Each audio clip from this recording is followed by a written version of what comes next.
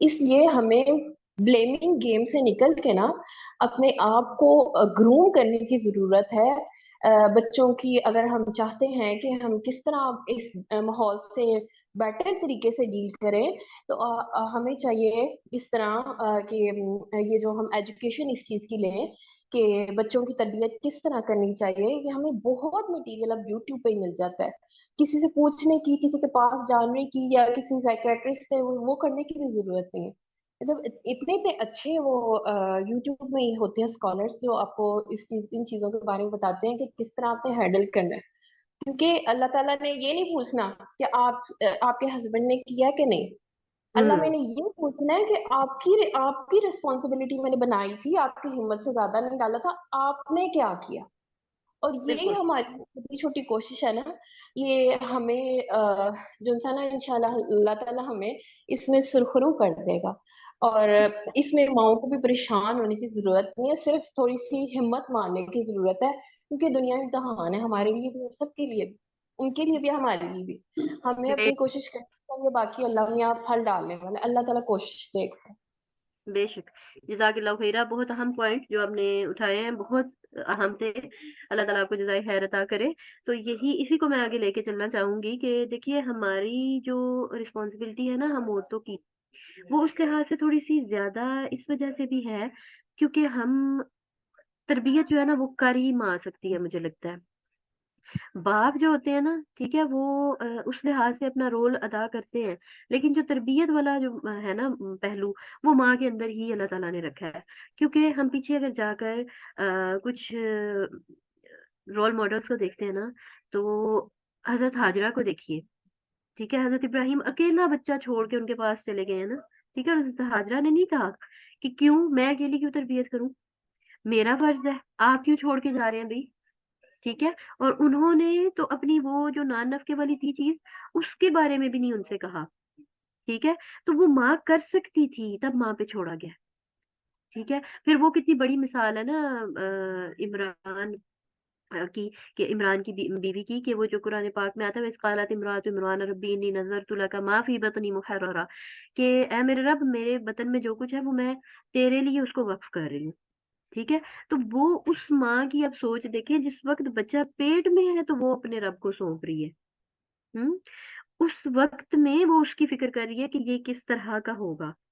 تو یہ دیکھیں مجھے لگتا ہے کہ یہ چیز اللہ تعالیٰ نے رکھی ہی ماں کے اندر ہے، وہ اس کی تربیت اور وہ اس کی ساری چیزیں جو ہے نا یہ اللہ تعالیٰ نے ماں کے اندر رکھی ہیں، لیکن مسئلہ یہاں سے شروع ہوتا ہے کہ مائیں خود تربیت یافتہ نہیں ہیں، معذرت کے ساتھ ماؤں کو خود بڑی زیادہ جو ہے نا وہ تربیت کی ضرورت ہے۔ ہماری مائیں خود جو ہے نا قرآن کی طرف، احادیث کی طرف، ان چیزوں کی طرف آتی نہیں ہیں، ٹھیک ہے، تو پھر وہ کیسے جو ہے نا وہ یہ چیز کر سکتی ہیں کہ میں خود تو نہ پڑھوں، میرا بچہ بڑا جو ہے نا وہ نیک فرما بردار ہو، ہر وقت جو ہے نماز پہ بیٹھا رہے، کیسے، ہاؤ پاسبل کہ آپ خود نہیں کر رہے اسٹرگل،